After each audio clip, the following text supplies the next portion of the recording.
নমস্কার বন্ধুরা, আশা করি সবাই ভালো আছেন। তো বন্ধুরা, এখন যে সিনেমাটা নিয়ে কথা সিনেমাটা হচ্ছে উল্টো পাল্টা 69। এটা রিলিজ করেছিল 2007 সালে।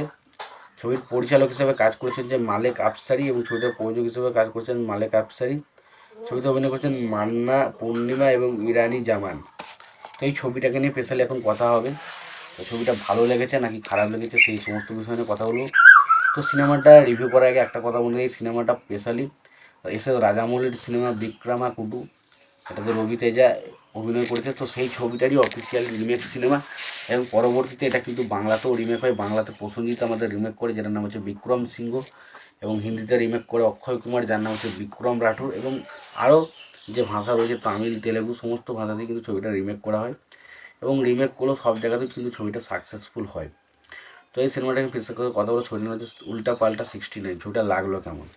দেখুন, প্রথমত যদি আমি দেখি এই ছবিটা, যদি আমি দেখি তো স্পেশালি আমি চারটে পার্ট দেখেছি। একটা হচ্ছে উল্টা পাল্টা 69, একটা হচ্ছে বিক্রম সিংহ, একটা রাউডি রাউতর, একটা হচ্ছে বিক্রমাকুট। আর বাকিগুলো কিন্তু আমার দেখা হয়নি। তো আমি বলতে পারবো না বাকি ছবিগুলো ভালো নাকি খারাপ। তো এই চারটে ছবির মধ্যে যে আলোচনা করা হয়, আমার মনে হয় সব থেকে সেরা কিন্তু অরিজিনাল ভার্সানটাই হয়েছে, যেটা বিক্রমাকুটু। এটা তো রবি তেজা পারফরমেন্স দিয়েছে, জাস্ট আউটস্ট্যান্ডিং একটা পারফরমেন্স ছিল। এবং রাজামৌলি রাজামৌলি মানে পারফরমেন্স বার করে নিতে জানে। এবং তারপর আমার মনে সবচেয়ে সেরা হয়েছিল বিক্রম রাঠোর, যেটা অক্ষয় কুমার করেছিল। এবং তার পাশাপাশি বাকি উল্টো পাল্টা 69 এবং বিক্রম সিংহের দুটো ছবিকে আমি মোটামুটি একই ধাঁচে রাখবো, কারণ ছবিগুলো আমার সেরকমই লেগেছে। এখন ছবিটা নিয়ে আলোচনা করার আগে সিনেমার পরিচালক হিসেবে কারা কাজ করেছে সেই বিষয়ে যদি দেখে নিই। ছবির পরিচালক হিসেবে কাজ করছেন মালেক আফসারি, ছবিটার প্রযোজক হিসেবে কাজ করছেন মালেক আফসারি, ছবির চিত্রনাট্যকার হিসেবে কাজ করছেন মালেক আফসারি।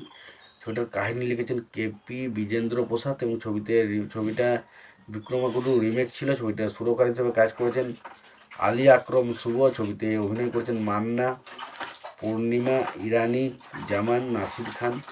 তো এই ছবিটার গল্পটা হচ্ছে একজন পুলিশ অফিসারের কাহিনী, যে তার একটা বাচ্চা মেয়েকে নিয়ে থাকে, এবং সে সন্ত্রাসের কাছে একটা ভয়ঙ্কর নাম, কিন্তু সেই ভয়ঙ্কর সন্ত্রাসকে মেরে মেরে ফেলছে একটা টাইমের পর। এবং তারই মতো দেখতে আর একজনকে দেখতে পাই, সে কিন্তু অ্যাকচুয়ালি পুলিশ নয়, সে আসলে চোর। এবং তাকে পুলিশ সাজিয়ে নিয়ে আসা হচ্ছে, এবং শেষ পর্যন্ত সন্ত্রাসদের হাতে যে পুরো গ্রামটা মানে তাদের ভয় থাকতো, তার হাত থেকে কি মুক্তি পায় সেটা নিয়ে হচ্ছে সিনেমা, যেটার নাম হচ্ছে উল্টো পাল্টা 69, যেটার কাহিনী হচ্ছে আমাদের বিক্রম সিংহ, বা আমরা দেখেছিলাম রাউডি রাউতর সমস্ত সিনেমাতে।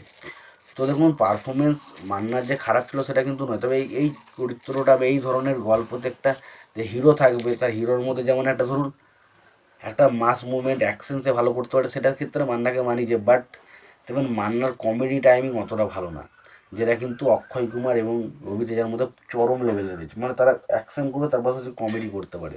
এই কমেডিটার জন্য কিন্তু কোথাও না কোথাও পুল আপ করে যায় জায়গাটা, কিন্তু মান্নার ক্ষেত্রে সেটা হয় না। তো দেখুন, মান্না খুবই ভালো একজন অভিনেতা, আমার কিন্তু খুবই ভালো লাগে, বাট আমার মনে হয় যে এই ক্যারেক্টারটা মান্নাকে শ্যুট করেনি। তোমাদের কেমন লেগেছে সিনেমাটা জানিও। ভিডিওটি ভালো লাগে তাহলে লাইক কমেন্ট শেয়ার করে দিও। চ্যানেলটা নতুন হয়ে থাকলে অবশ্যই তুমি চ্যানেলটা সাবস্ক্রাইব করে নিয়ে পাশে বেল আইকনটা অবশ্যই প্রেস করে দিও। ভালো থেকো, সুস্থ থেকো, দেখা হচ্ছে পরে।